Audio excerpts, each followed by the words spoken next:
room. So welcome to this seminar.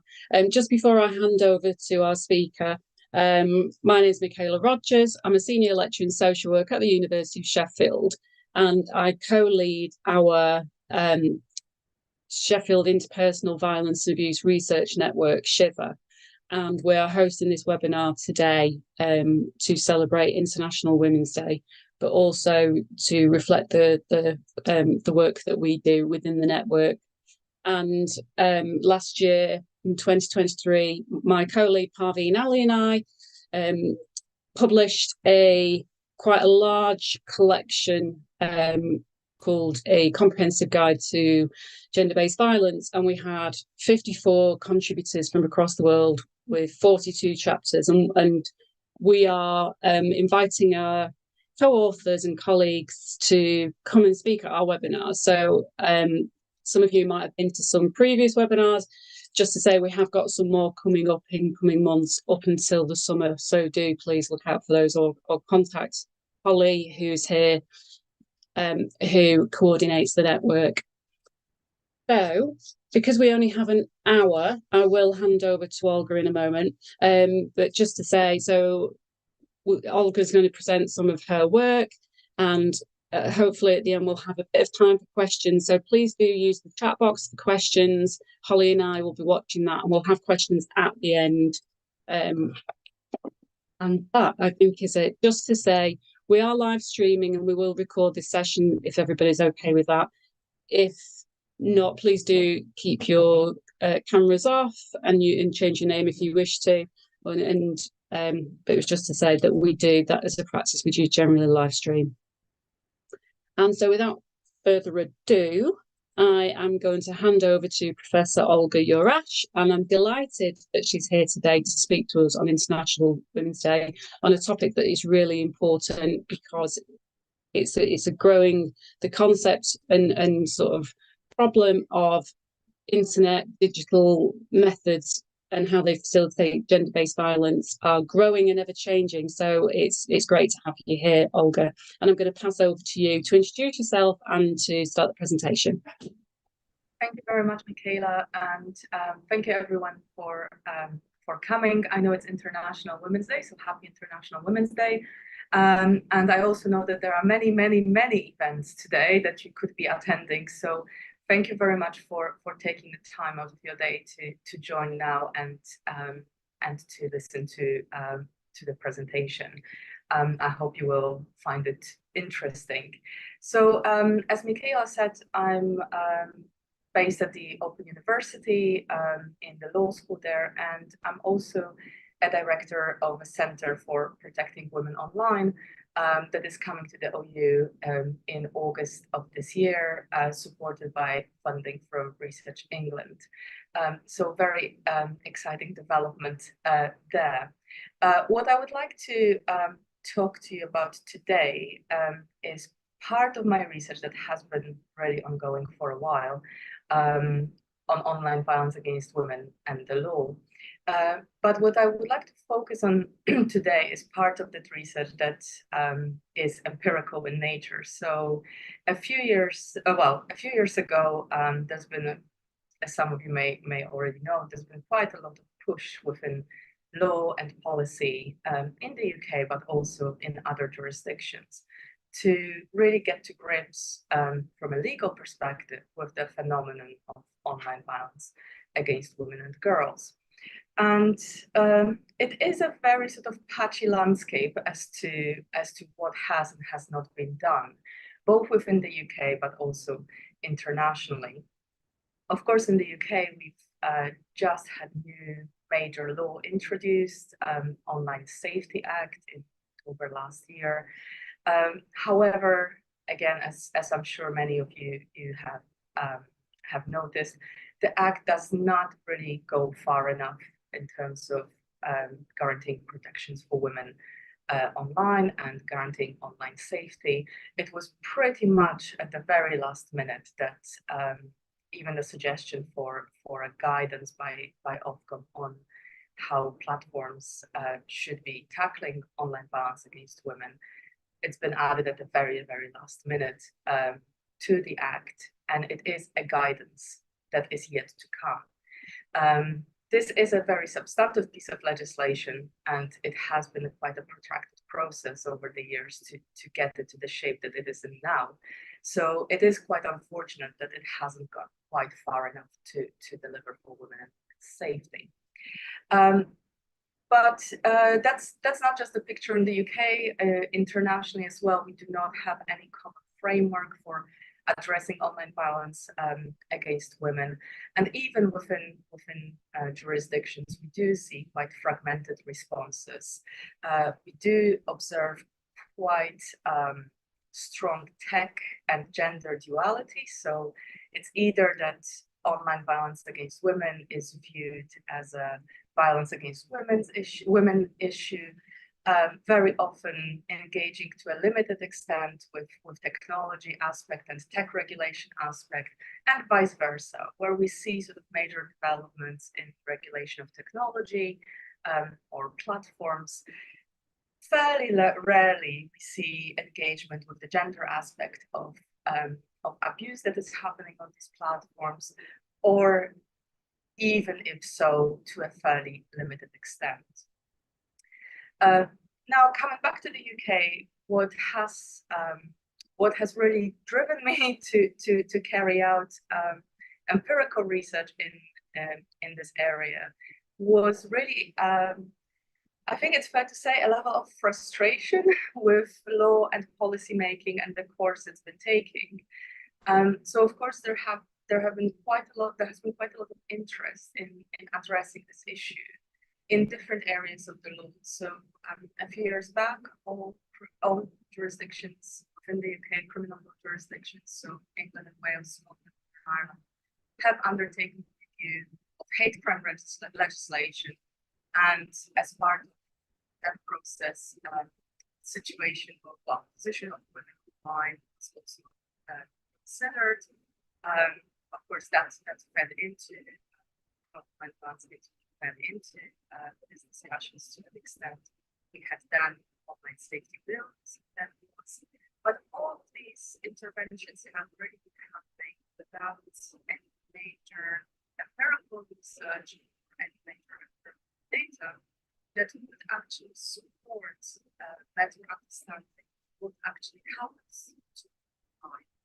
That's not to say that there have been studies that address online violence against women, but where they did take place, they examined a particular violence, for example, image-based sexual abuse, violence against women, rather than taking it more comprehensively, looking at a much larger scale. Sorry to interrupt, Olga. You're breaking up. We're struggling with your. I can see loads of people in the chat box having the same issue. So I'm not quite sure. I can come out and come again. Yeah. Or do you have a headset? No. So that's going to be an immediate problem. Okay, well, let me pause for a moment, and I'll try to reconnect sound if that's better.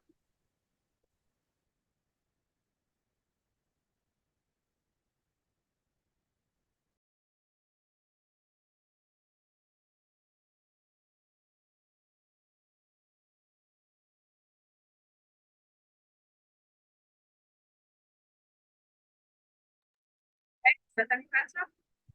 Yeah, someone suggested moving closer to the PC. It might be if there's. I am fairly close. Okay, please just shout if that happens again. That sounds better. Okay, I hope you can hear me now. I will be as close to my screen as possible. Now I see my slides in very, very big letters. Okay, so I think I ended by saying that that where the empirical studies have taken place, they typically have been smaller scale, or examining a particular form of violence against women, like image-based sexual abuse, or violence against women in politics, or tech abuse in the context of domestic violence, but we haven't really had a bit more comprehensive and a larger scale view of this issue. So with that in mind, I put together a proposal for a survey that, to my knowledge, is thus far the largest ever study on online violence against women across the UK. And this survey was carried out by the on behalf of the surveying just over 7,800 individuals across the UK. And it really examines sort of three areas, or as responses for the questions in three areas. Firstly, it looked at societal attitudes towards online violence against women and girls. Secondly, it looked at women's experiences of online violence. And thirdly, it looked at an area that hasn't really been examined that much before. It looked at men's experiences of witnessing online violence against women and reacting to it. So the data collection took place last February, between 1st and 27th February 2023. And the questions were either general or sometimes specifically asked women's experiences in the 12 months preceding the survey. So in my presentation today, I'll be focusing on findings from England, but as I mentioned before, the survey took place in all 4 nations of the UK, and it's I think first data set that actually provides comprehensive and nation segregated data on this issue. So firstly, looking at data, why people perceive that online violence against women is happening. And in England and as well across the UK, people identified 3 reasons for why they think online violence is taking place. The one ranked the highest was online anonymity, closely followed by the ease of getting away with acts of online violence. And thirdly, people identified misogyny as a third reason why place. Interestingly, there was some variation in terms of age and ethnicity in terms of what we've identified as those reasons. So both younger people and respondents from ethnic minority backgrounds identified sexualization of women and girls as a top reason for acting with violence. Likewise, there were some regional differences across England. The same applies in other nations. But London in particular, respondents also identified prevalence of feminist abuse online as one of the reasons why online violence is taking place. It was quite interesting. It was quite a strong outlier in relation to other regions in England. Now, in terms of typology of online violence, this is something that I feel quite passionate about.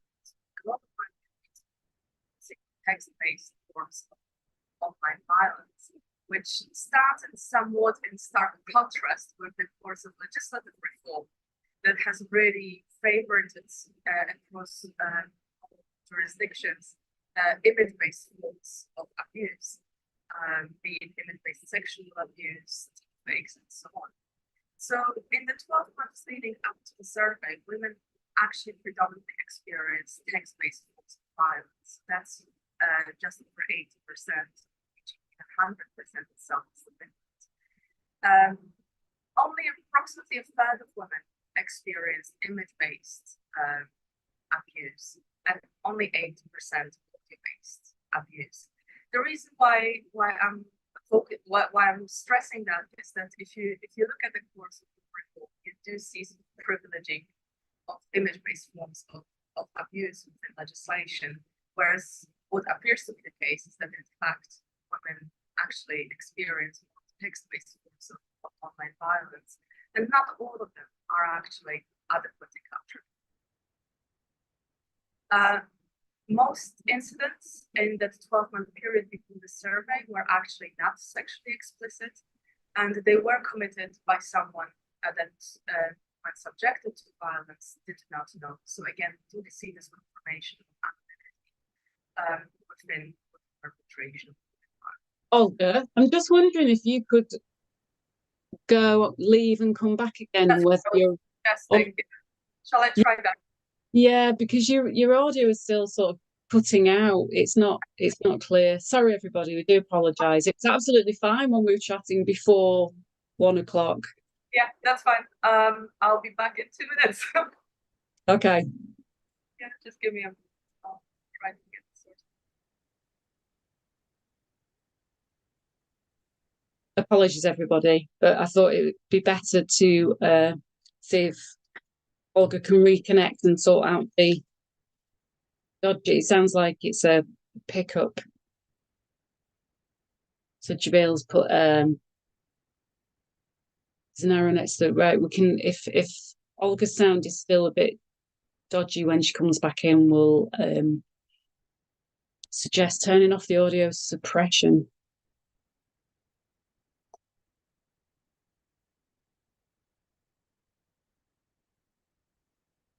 Hopefully she'll be back in. But it's just too interesting a study not to hear what the findings were, right? Yeah. I heard about probably the first minute or so, and then it just started breaking up. It's unfortunate. It is, but it's obviously a problem at her end because we're all experiencing it as well. Yeah.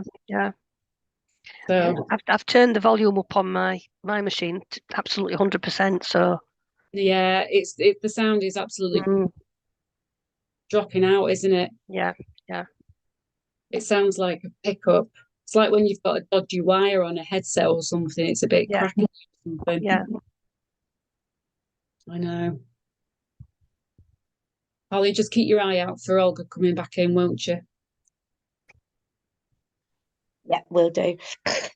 Thank you. I don't know what to suggest other than that. Hopefully it'll fix things. Well, they do say, don't they? You know, if at first you don't succeed, turn it off and turn it on again.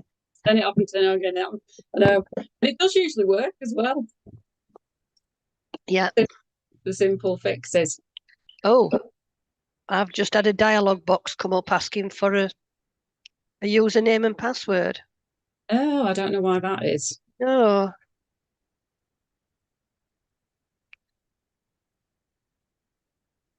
No. Well, it's telling me that my internet connection's unstable as well. That's not going to be helping. Okay, I'm back. I hope you can hear me. That sounds much better. Thank you. Yes, it does. Hey, I'm not sure what I've done. I just came out again. So this is very highly informed technology solution here. I know, but you're crystal clear now. So I've just made you co-host, so you'll be able to share again. Thank you for doing that, and apologies, everybody. Oh, no worries. It was, in my defense, it was all working before we started. Okay, so yeah, I think I stopped here. Sorry for that little interruption. Normally it's a bit more, it's going a bit more smoothly. Okay, so the usual suspect, again, in terms of the spaces where women experience online violence. So the survey has shown, and equally so across all of the UK actually, that Facebook, Twitter, and Instagram are the top 3 social media platforms where women do experience online violence. What was quite interesting to see was actually data on whether women who experience online violence then also experience offline forms of it. So in other words, is there sort of transference between the online experience of violence and offline? And this indeed was the case for 13% of women who experienced violence online, reaching up to 20% in West Midlands, which was actually the highest across England. Some interesting insights on people's perceptions of online safety. Actually, the group that again across entire of the UK came as identified as the least safe online were young people, followed by women. The other two groups that came close after that were people who who are not cisgender and people with disabilities. A small percentage of respondents actually thought that men and boys are not safe online. So that's approximately a quarter of all respondents in England, rising to sort of 31% in the east of England. But that kind of contrasted with the finding amongst young people who actually held the view that men and boys should be a bit more careful about how they use the internet, how they use online spaces, and how they present themselves online. As you can see, there's quite a difference in terms of age and attitudes in relation to that. So we've seen sort of a bit more support for that statement amongst younger people, but definitely as the age progressed, it reached zero in kind of 55 to 64-year-old bracket. Now, in terms of societal attitudes towards online violence against women, the vast majority of people, and perhaps not quite surprisingly so, found online violence against women to be primarily a societal problem.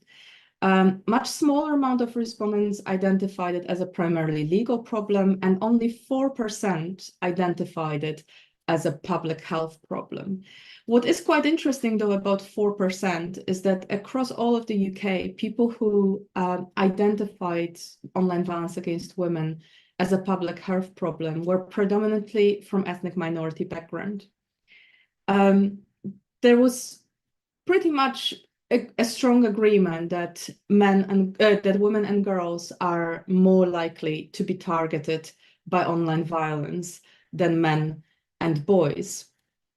And likewise, there were quite interesting findings around freedom of expression. So for those of you who are perhaps more in touch with this area, particularly this area of research, particularly in relation to law and policy, you would no doubt have seen or perhaps experienced that quite a lot of conversations about introducing protections for women online or changing the course of law and policy reform is always juxtaposed with arguments about protecting freedom of expression.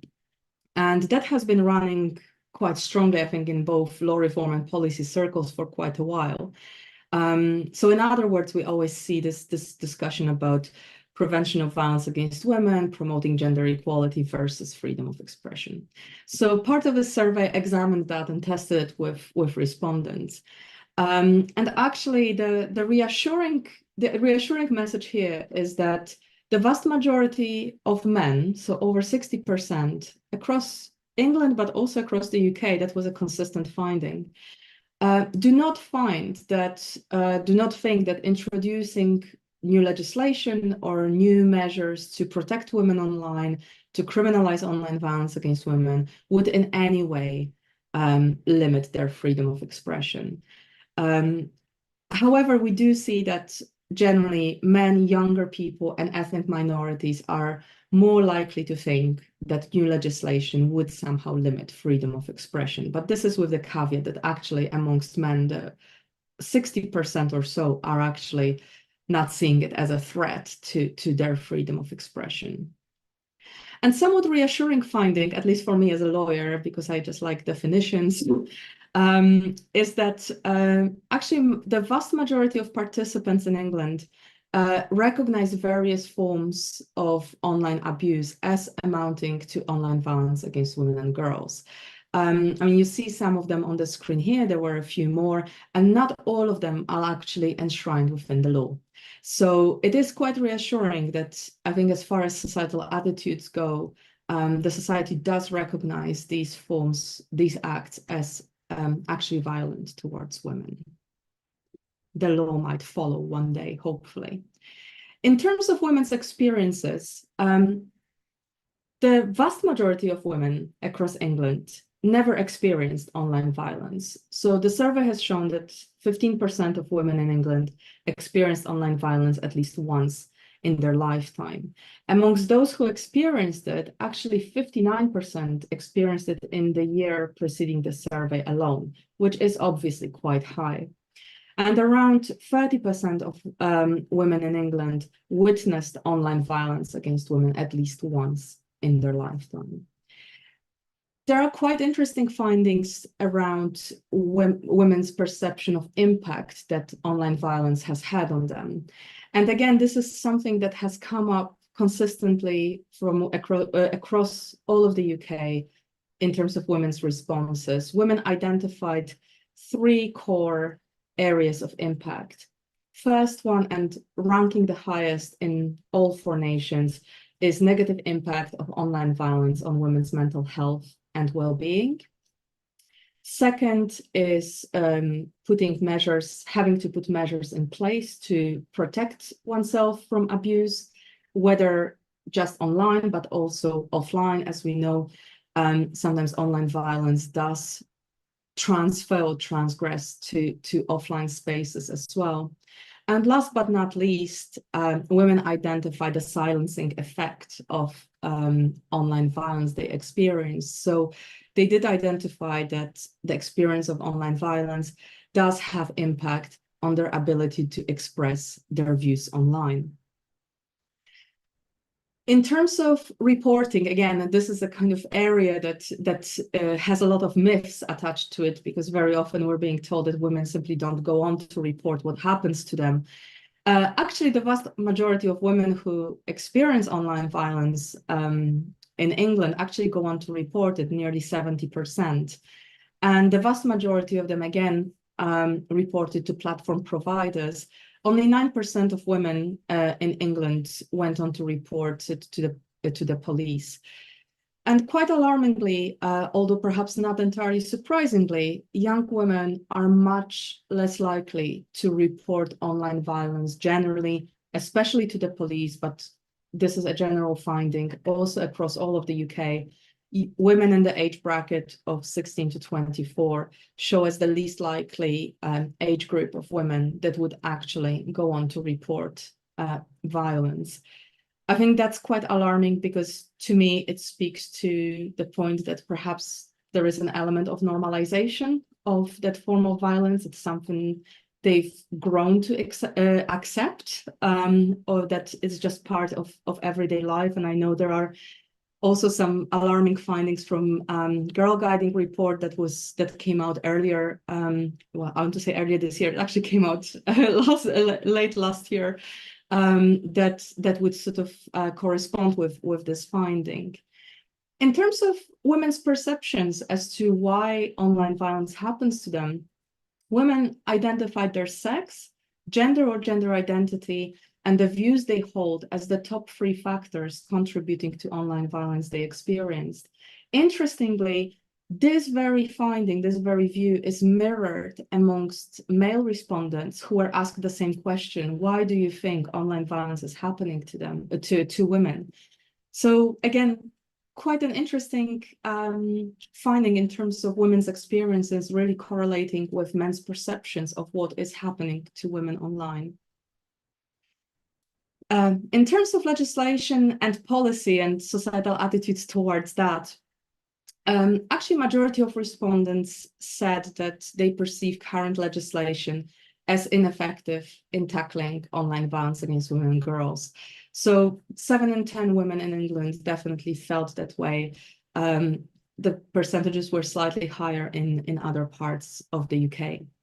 At the time when the survey went out, of course, the Online Safety Act was not an act yet. So the question was about Online Safety Bill.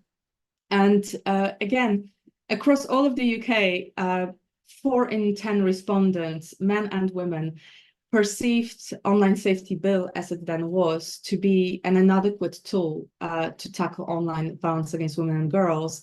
And this is before, of course, the amendment about guidance done by Ofcom has been introduced. Another alarming finding was about people's awareness levels as to UK government's work in the area of tackling online violence against women and offline violence against women. So this question was about more testing sort of awareness of various campaigns, government's approach towards the issue, and so on. And as you can see, I think that the stats here are quite alarming because the vast majority of people actually declared that they are not aware of it, they haven't heard about it. Again, that rises even higher in other parts of the UK, but also speaks to the point of I think somewhat sort of fragmented response, and whether sort of the governmental approach towards tackling the issue is actually in sync with kind of societal attitudes and societal approaches to this issue. In terms of support for making online violence against women a criminal offence, the vast majority of respondents were quite positive about that.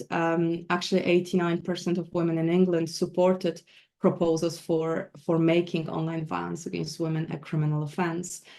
And likewise, although in somewhat smaller numbers, people did support the proposal for higher sentences for offences which are committed online, which from a start are intended to target women and girls. So nearly 70% of women and 60% of men were in favour of that. In terms of prevention, people mostly felt that online platforms have the core responsibility for preventing online violence against women and girls, closely followed by UK government and the police. Criminal justice institutions, parents and carers were also identified as actors within prevention sphere. In terms of non-legislative measures, people actually found education of both men and women, boys and girls, perhaps the most helpful non-legislative tool to prevent and combat online violence. And amongst women respondents, around 40% also said that improved community guidelines that would explicitly prohibit online violence against women and girls, and improved content moderation that would be a bit more focused on women's actual experiences of online violence and the harms they suffer as a result, could be other helpful avenues of preventing these acts from happening. And lastly, the survey looked into experiences of men and boys. The reason why I included boys is because within the respondents, we managed to capture the 16 to 18-year-old group. So perhaps young men might be a bit more adequate phrase to use here. But 16% of men in England actually reported witnessing online violence against women and girls at least once in their lifetime.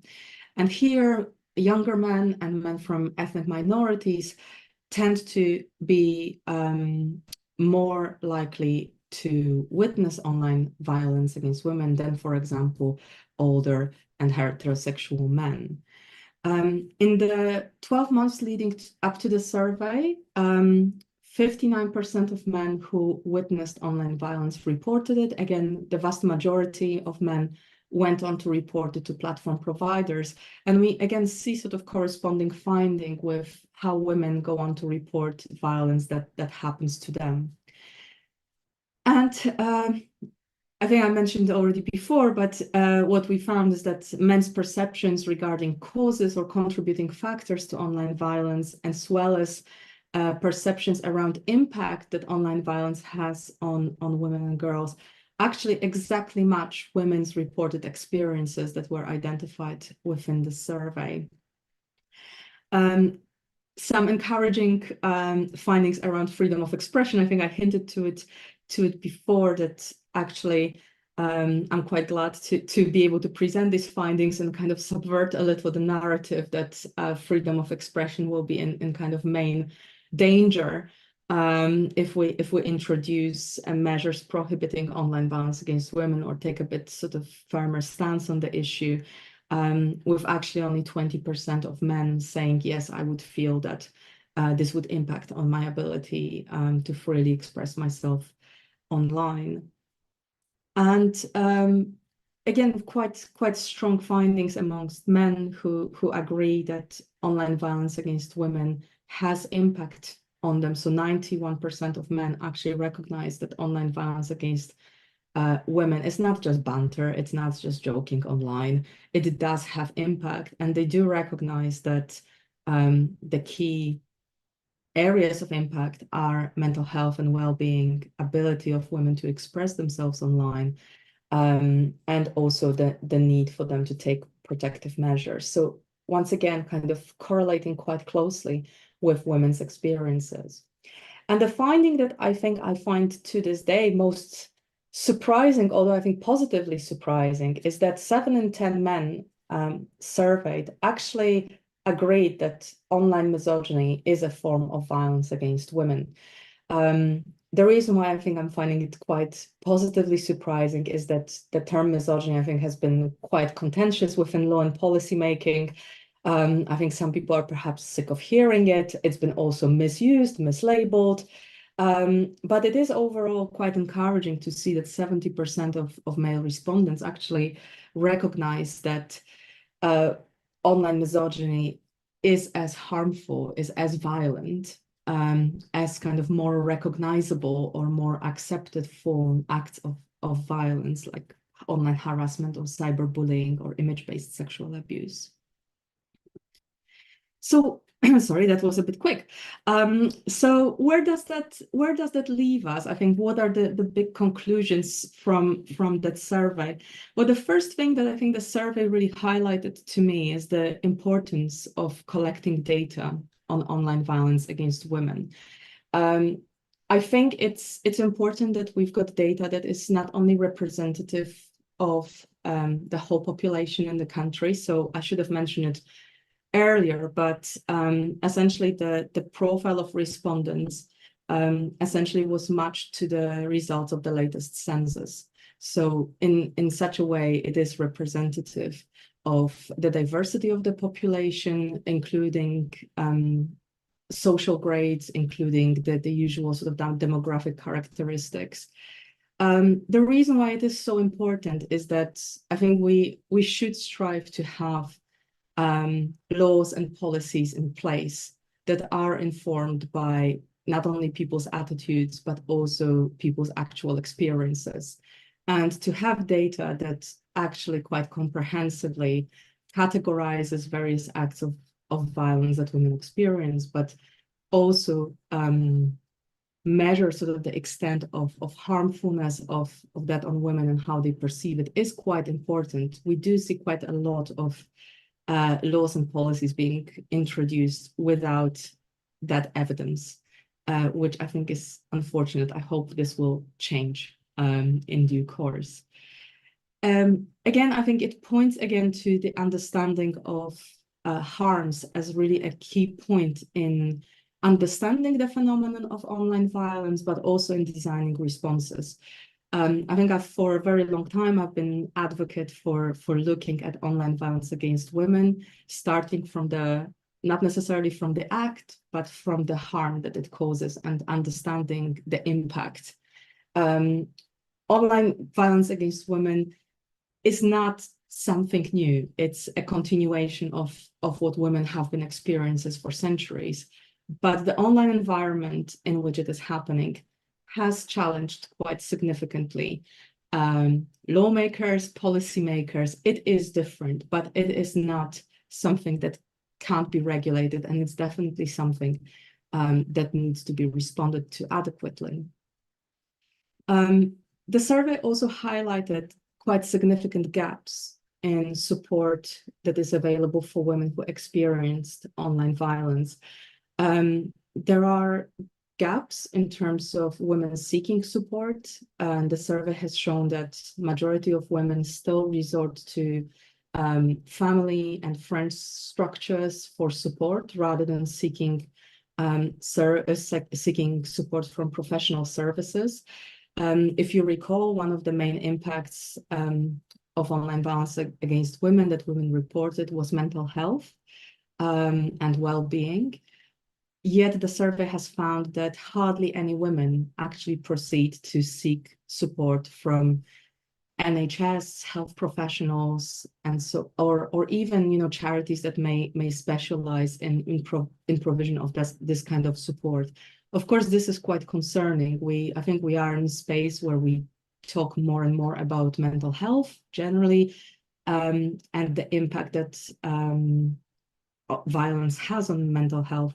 However, the results of the survey are showing that that hasn't quite translated into support being provided to victims of online violence, or being actually proactively sought by them.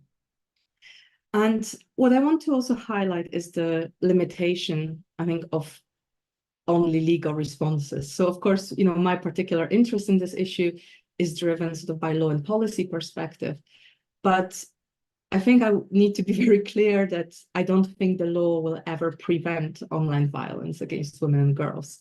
It is, as respondents in the survey adequately captured, it is primarily a societal problem. It is not a problem rooted in inadequate laws. It is a problem rooted in structural discrimination of women, gender inequalities, other forms of equalities that also feed into experiences of online violence. So the law, within all this busy context, is just one of the tools that we can use and should be using to address online violence against women. However, it will never have a preventative function that I think we're hoping for, and I think perhaps some people are somewhat guilty of idolizing the law and its power of what it can do to kind of change the course of women's experiences online. That said, I do think we do need better laws, and we need to have laws and policies that are rooted in evidence and data, and that they reflect appropriately women's experiences online. Without that, I think we're looking at even greater normalization of online violence and all violence against women. And I don't think this is something we can afford. I will pause here. Thank you very much for your attention. And I'm really sorry for the audio interruptions in the meantime. That's not normally happening. But I guess it's Friday, and perhaps my computer also is giving up. So I'll pause here, and I'm very happy to take any questions, comments. Thank you so much, Olga. That's really interesting, and such an important piece of work, because you reach so many people through that survey. So some really important findings. If you have questions, feel free to put your hand up, put your mic on, or use the chat box. So I see one comment from Andrew Shepard. So I didn't go to just perpetrators. So I think some of men surveyed may have been perpetrators. The survey didn't ask whether you perpetrated violence against women and girls. So it just asked men in general. So it was men aged 16 and over. Thank you. One thing that stood out to me was I'll just start us off because I made loads of notes. One thing that was interesting to me was the way in which people sort of contextualize online violence against women as a societal problem, with very few noting it to be a public health problem. And that distinction was quite, I mean, you said there was only 4% who talked about that, and yet the mental health impacts seem to be, you know, so high. And it's just interesting that people don't see it as a problem for government, really, because it's as you were saying, it's about policy and practice. We need to really sharpen this up. We need more policies. We need to train statutory agencies, etc. So there's the disconnect between kind of how people view the problem and then what they see may be part of the solution. Does that make sense? Absolutely. I fully agree with you. I think, you know, I think going into the findings, so before I had a chance to kind of properly look through them, I suspected it's not going to be identified as predominantly public health problem. But I think for what it's worth, I did expect slightly higher numbers recognizing it. I think 4% is actually the highest across all of the UK. So it is really kind of minority of respondents that recognize the kind of health problem angle on this. And as you said, when you contrast it with what women report to be their experiences, and number one impact identified by women who experience online violence is speaking directly to mental health and well-being. That contrast, this dissonance, is quite concerning. Yeah. And then again, when again, it's a problem with many layers. When women were asked about what support they sought after experiencing online violence, it was very strongly leaning towards friends, family, kind of informal structures, just telling somebody you trust about it, very much away from any professional mental health support, or even going to a health professional or anyone sort of in that realm, which again is really concerning, because it means that aspect of impact of online violence goes really unaddressed. And as we know, it doesn't just stop in front of the screen. You don't just leave and your mental health gets fixed and everything is wonderful again. It's something that is, can be quite long term as well.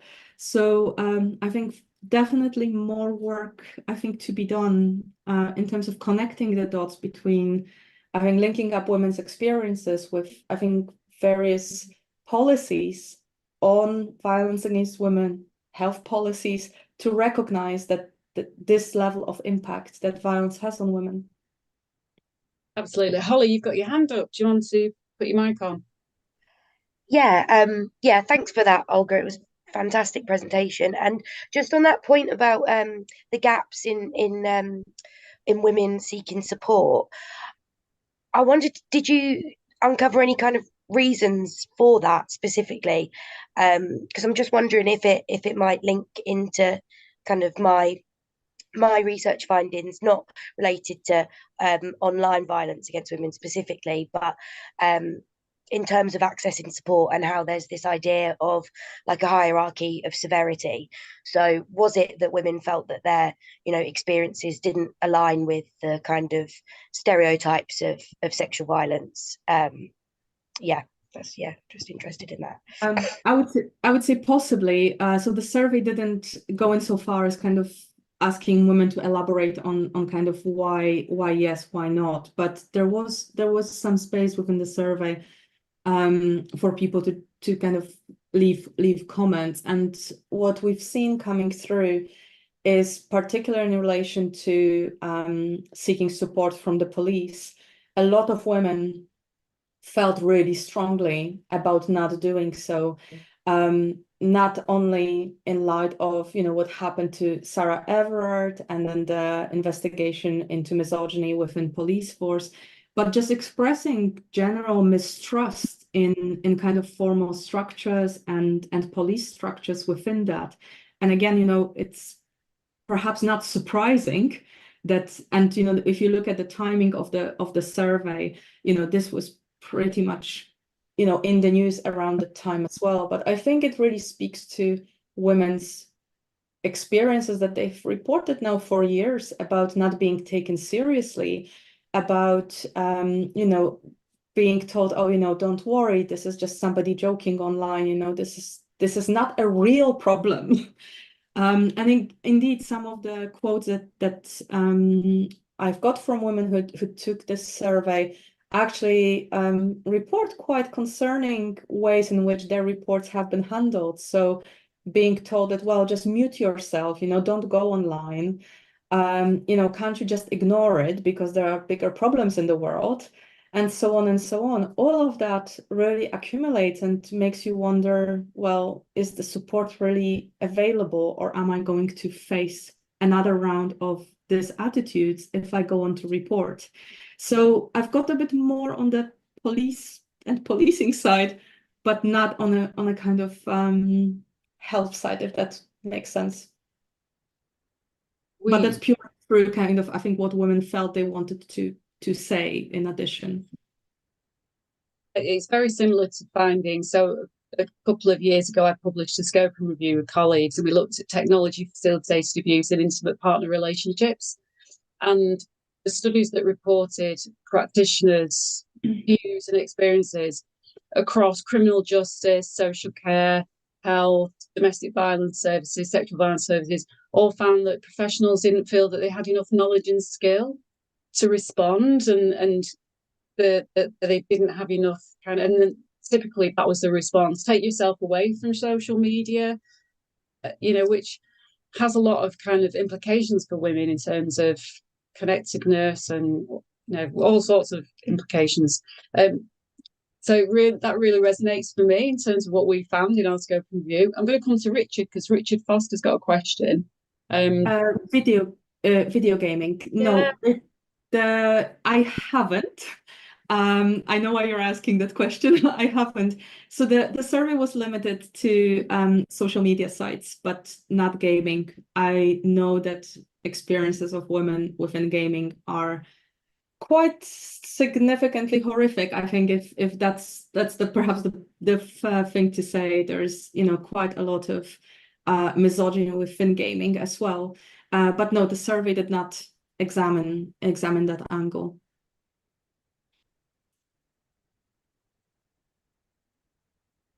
Are there any other questions? Or Richard, do you want to come and come? There's another question there, Olga, in the chat box. Yep.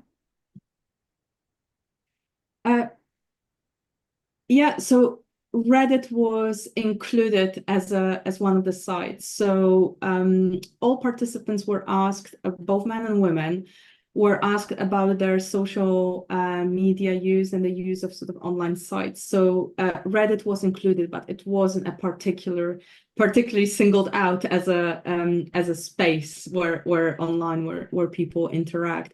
There have been those studies before that looked a little bit more at Reddit as a more specifically focusing on Reddit. So I can I don't have them to hand, but I can point towards those. They perhaps would provide a bit more focused data on that. Sorry, I'm just reading through a question from Lauren. Yes, so there is data around sexuality. So the way the way survey was designed was that there was data around sexuality. We didn't ask about people's gender identity. So if people identify as a man or woman, that's what they went with. We did ask questions about sexuality. And yes, there are differences in experiences of women depending on their sexuality. So women from LGBT plus groups experienced much more online violence than heterosexual women. And that's a finding that is consistent across all of the UK. And there were also sort of findings in terms of sexuality. There were also differences that were noticeable in terms of perceptions and awareness. So perceptions of harmfulness of violence or that's happening online, and also in terms of in terms of impact it has on people, and also differences in terms of awareness of, for example, governmental's work on tackling violence against women and girls. I have to say there will be a report, much bigger report than what I was able to include in today's presentation, coming out in the next week or so. So I'm very happy to share the full report with the network as well. I think it will be around 150 pages, but it's got quite a lot of data, and it will have comparative analysis as well. So I think, Lauren, you might have a bit more info there on also sort of how different findings are in relation to kind of demographics that were covered in the survey. It'd be fantastic if we could get that, and we can share it across the network and our membership. Sure. I'll make sure I share it. Brilliant, thank you. I look forward to reading it, and I will read all 150 pages. So there you go. Oh, it's a light bedtime reading, you know. Of course. Do you mean? Of course. It's coming up to 2. We've got 5 minutes. So have we got any last minute questions for Olga? Do put them in the chat box or put your hand up and put your mic on.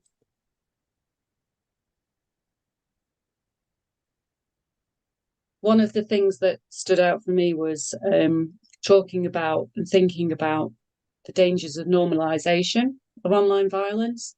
And a student of mine has been interviewing people, young adults, about their experiences of online violence and technology facilitated violence in secondary schools. And it feels like there's a bit of work to do with the younger generations to break this pattern of normalizing sort of abusive behaviours, and the problem that technology is now created in opening up that in a whole new way that we couldn't have anticipated 20, 30 years ago. So that really resonated with me and some of the work that I'm doing. But heartened, Olga, by the previous slide that showed how many men do view online violence as harmful. And so there's some interesting findings of your survey. I think a little bit of hope, I guess. if exactly. Perhaps we can finish on a bit more positive note. Exactly. I think there's obviously much more work that needs to be done, and by no means this is a kind of a perfect picture. But I think to be able to draw on the findings and actually show that men and young men are actually recognizing harmfulness of misogyny, I think is quite a positive finding. I do hope it will translate into more action. But it is something that we can work with, I think, and something that hopefully can lead to making these online spaces, well, one, a bit more equal, and two, better for women. Yeah, I couldn't agree more. I absolutely couldn't agree more. It was heartening to see that finding, and does generate some hope, and it gives us something to work with, doesn't it, moving forward? Any final thoughts or questions? I'm going to wrap up for this webinar, and thank you again for a fantastic presentation. Really important piece of work this is, and the whole field around online violence against women and girls is really important. And I can't thank you enough for your book chapter and contribution to Parveen and my edited collection, and for coming today to talk about this survey. So thank you so much for your time. It's really appreciated, Olga. And thank you everybody for coming in. Thank you very much, and thanks to everyone for coming along and their questions. And happy International Women's Day. I hope we managed to celebrate today as well. Yay! I'm sure we will. Yeah, enjoy the day, everybody. And any other events that you're going to today or over the weekend, I hope that they're filled with hope and positivity and celebration. So thank you for attending, and hope to see you at future webinars. If you are not on our web membership list, and if you want to contact Holly, you might want to put your email in the chat box, and then we can put you on our membership list and you'll automatically get information about upcoming webinars. Thanks, Holly. So thank you, everybody. Enjoy the rest of the day and enjoy the weekend.